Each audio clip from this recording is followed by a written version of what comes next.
Rahayu, Rahayu, Rahayu Sagung Dumadi. Kesaktian Joko Tingkir. Joko Tingkir atau Mas Karebet atau ejaan Tionghoa Peng King Kang adalah pendiri sekaligus raja pertama kerajaan Pajang yang berkuasa tahun 1549 sampai 1582 dengan nama Sultan Hadiwijaya. Lahir dengan nama asli Mas Karebet. Ia adalah putra Ki Kebo Kenanga alias Ki Ageng Pengging. Ketika Mas Karebet dilahirkan, ayahnya menanggap gelaran pertunjukan wayang beber dengan dalang Ki Ageng Tingkir. Sayang, sepulang dari mendalang, Ki Ageng Tingkir jatuh sakit dan meninggal dunia. Ki Ageng Pengging dan Ki Ageng Tingkir adalah murid Syekh Siti Jenar. 10 tahun kemudian, Ki Ageng Pengging dihukum mati karena dituduh memberontak terhadap kerajaan Demak. Pelaksanaan hukuman atau eksekutornya adalah Sunan Kudus. Setelah kematian Ki Ageng Pengging, menyusul Nyi Ageng Pengging jatuh sakit dan meninggal dunia pula. Sejak itulah Mas Karebet diambil sebagai anak angkat oleh Nyi Ageng Tingkir. Dalam asuhan Nyi Ageng Tingkir ini, Mas Karebet rajin berlatih kanuragan, bertapa, bela diri, dan kesaktian hingga tumbuh menjadi pemuda yang tangguh. Ketangguhan dan ketampanannya ini kondang hingga dia dijuluki Joko Tingkir. Guru pertamanya adalah Sunan Kalijaga. Ia juga berguru pada Ki Ageng Sela, sehingga diangkat saudara untuk ketiga cucu Ki Ageng Sela, yaitu Ki Juru Martani, Ki Ageng Pemanahan, dan Ki Panjawi. Dalam tradisi lisan di Jawa Tengah, Ki Ageng Sela dikenal sebagai tokoh sakti, bisa menangkap petir.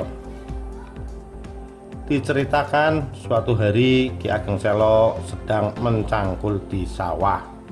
Langit mendung, lalu turun hujan, dan tiba-tiba petir menyambarnya. Namun dengan kesaktiannya, dia berhasil menangkap petir itu. Petir tersebut berwujud naga. Ki Ageng Sela mengikatnya ke sebuah pohon gandrik. Ketika dibawa kepada Sultan Demak, naga tersebut berubah menjadi seorang kakek. Kakek itu kemudian dikerangkeng oleh Sultan dan menjadi tontonan di alun-alun. Kemudian datanglah seorang nenek mendekat, lalu menyiram air dari sebuah kendi ke arah kakek tersebut.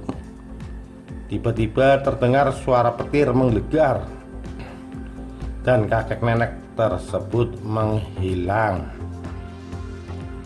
Kisah Ki Ageng Sela menangkap petir diabadikan dalam ukiran pada lawang bledek atau pintu petir di Masjid Agung Demak.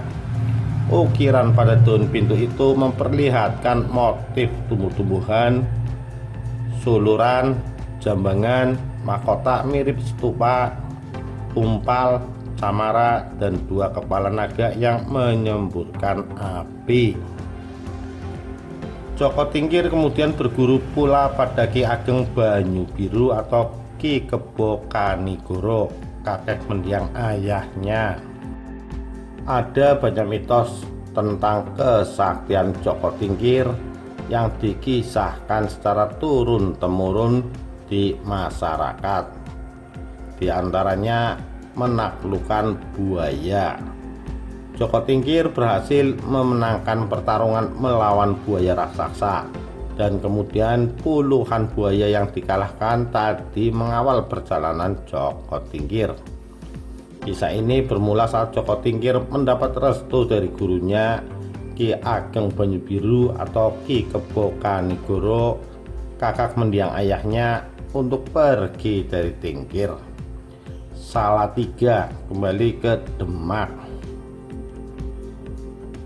Ya, karena Joko Tingkir pernah menjadi prajurit kerajaan Demak yang ketika itu diperintah oleh Sultan Trenggana 1521 sampai 1546 Masehi.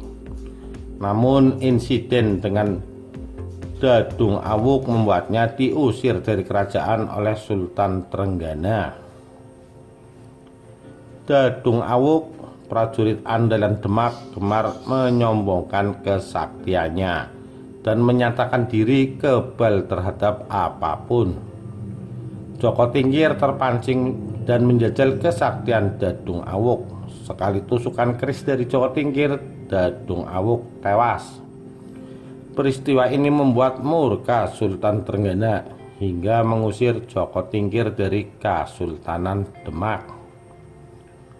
Joko Tingkir pergi ke Demak menaiki sebuah rakit, mengarungi sungai Tungtang bersama 3 orang, disebut-sebut Mas Manca, Mas Wila, dan Ki Wuragil. Di tengah perjalanan mereka dihadang 200 ekor buaya. Setelah melewati pertarungan sengit, Joko Tingkir berhasil mengalahkan sang Raja Buaya Putih yang bernama Bau Reksa dan patihnya bernama Jalu Mampang. Sebagai bentuk pengakuan atas kekalahannya, sepasang buaya itu pun berbalik menjadi pengawal rombongan Joko Tingkir menuju Demak. Dalam tembang Macapat Jawa berjudul Sigra Milir, dikisahkan bagaimana Joko Tingkir, pendiri Kerajaan Pajang, mengarungi sungai Tungtang menggunakan rakit. Ada 40 ekor buaya mendampingi perjalanan Joko Tingkir dari hulu ke hilir Bengawan Solo menuju Demak, pusat pemerintahan kala itu.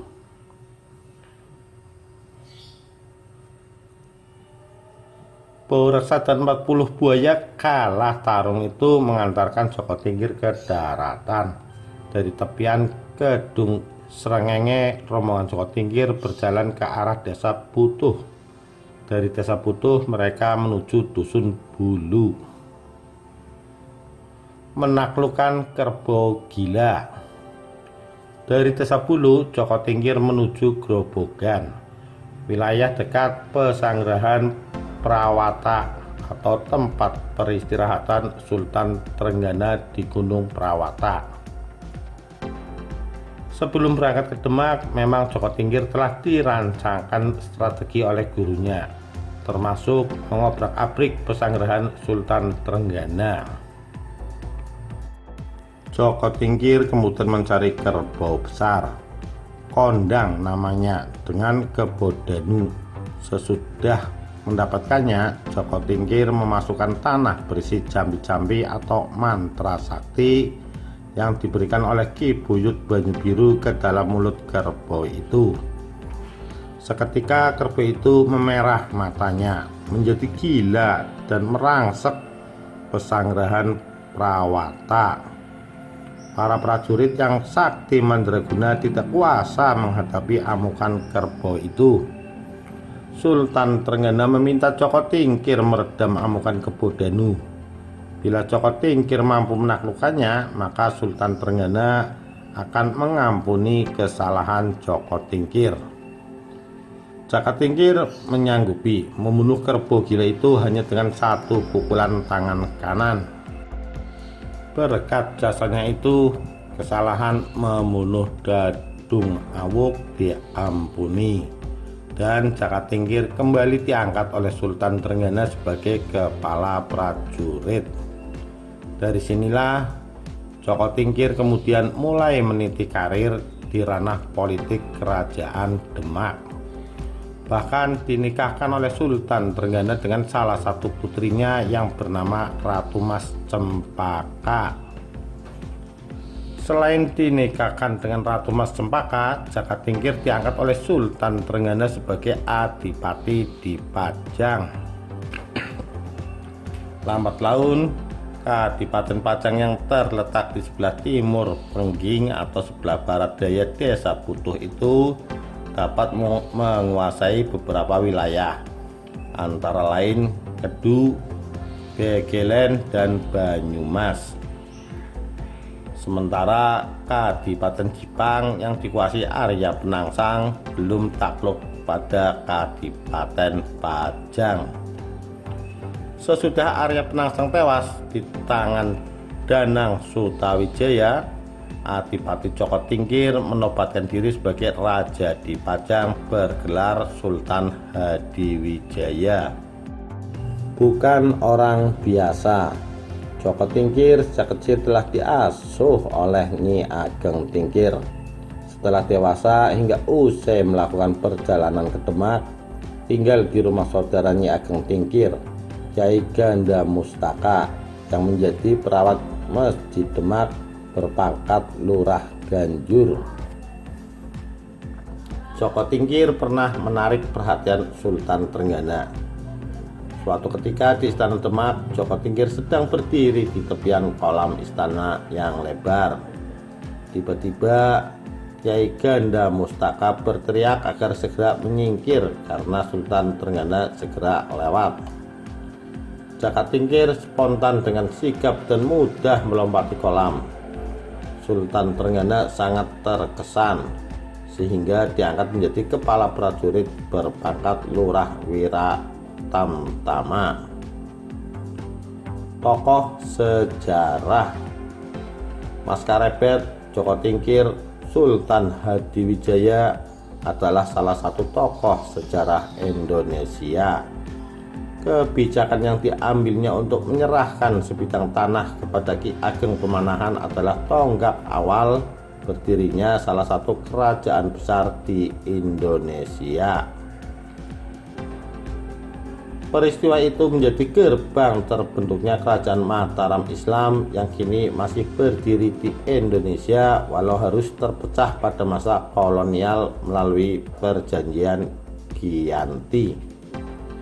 Perjanjian Giyanti mengakibatkan Mataram Islam harus dibagi menjadi dua, yang kini kita kenal dengan Kasultanan Yogyakarta dan Kasultanan Surakarta.